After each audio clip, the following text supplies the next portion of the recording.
From Illinois Public Media News, this is 217 Today. I'm Kimberly Schofield. It's Tuesday, October 29th.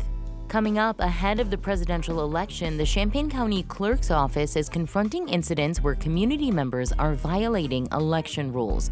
We'll hear more on how the county clerk is preparing for threats to voters and election workers. That story in just a few minutes, but first, these headlines. IPM meteorologist Andrew Pritchard says today and tomorrow will be warmer and windier than the last few days, and it could bring some risks. Here's Andrew Pritchard. A red flag warning is in effect today for Champaign County and surrounding portions of east central Illinois. Southerly winds will increase to 20 to 25 miles per hour this afternoon, with gusts over 40 miles per hour. Combined with warm and dry conditions, this will lead to a critical risk of dangerous fire behavior, meaning any fires that start may catch and spread rapidly. Avoid burning today, and be aware of other indirect methods of starting fires, such as chains dragging and sparking behind vehicles, parking vehicles or hot machinery near combustibles like dry grass or other vegetation, and discard cigarettes and other embers responsibly. Dangerous fire weather conditions are possible again on Wednesday afternoon, before incoming rain brings relief Wednesday night. For Illinois Public Media News, I'm meteorologist Andrew Pritchard. The superintendent for Decatur's school district has set an official date for her retirement. Rochelle Clark says she will step down as head of Decatur Public Schools when her current contract expires at the end of the 2025 to 2026 school year.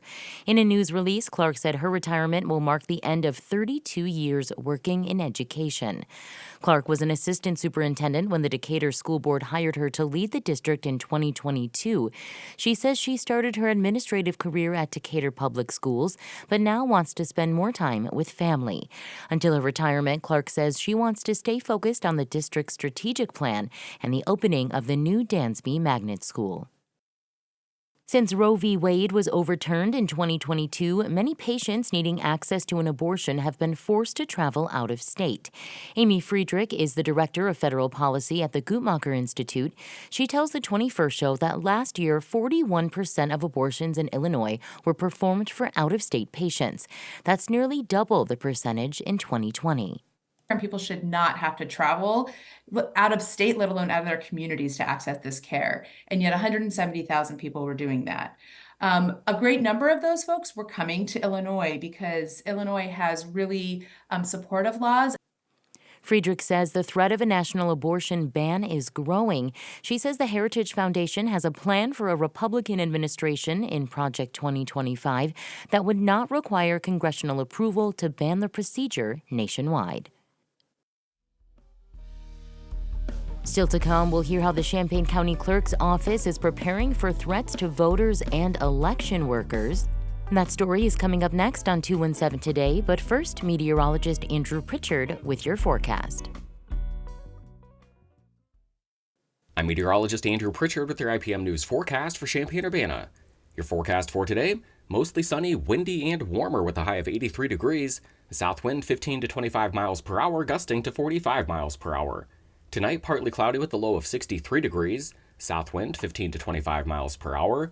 Tomorrow, mostly sunny and windy with a high of 81 degrees, south wind 15 to 25 miles per hour, gusting to 45 miles per hour. Tomorrow night, partly cloudy with a chance of showers and thunderstorms and a low of 64 degrees, south wind 20 miles per hour. And for Thursday, a chance of rain in the morning, otherwise mostly cloudy and cooler with a high of 68 degrees, and a west wind 15 miles per hour. You're listening to 217 Today. I'm Kimberly Schofield. Champaign County Clerk Aaron Ammons says his office is encountering a growing number of incidents where people are violating state election rules. Over the weekend, Ammons says an individual allegedly assaulted a person at an early voting site, and another case involved an individual wearing clothing with a partisan message outside of a polling place. IPM's Arjun Thakur spoke with Ammons about how the county is responding to the threats and how they are keeping ballots secure. How does administering this presidential election and then this general election compare to the one 4 years ago, when the country was, in the midst of a global pandemic? Well, I always say I don't know how many elections were administered during the global pandemic, so that's an anomaly, of course, right? So the culture of elections has changed quite a bit since 2020. And we've already seen a lot more poll watchers and even assertive and aggressive poll watchers than we did in 2020. And even some of the voters being a little more, non-compliant. How about that? We just had an incident Saturday that we have not experienced at all in my 6 years here, where we had a voter actually assault another voter. Or a fight of some sort took place that we're sifting through now. It is something that I think is important to the voters and to our election judges, law enforcement, the entire community to understand that type of behavior will not be tolerated. So we're still investigating, and I'm sure there'll be some ramifications or penalties for this person's behavior. How has your office been preparing for possible threats to the safety of election workers, election staff, and also other voters? Yeah. So we've done a lot of work around whether it's cybersecurity to protect our website and protect the voters' information, to physical security. I've met with law enforcement just talking about the importance of understanding the physical security and that what we would do and when we would need to call them when there are things that are out of our control, or we have a voter or a poll watcher refusing to leave the premises while still violating the law.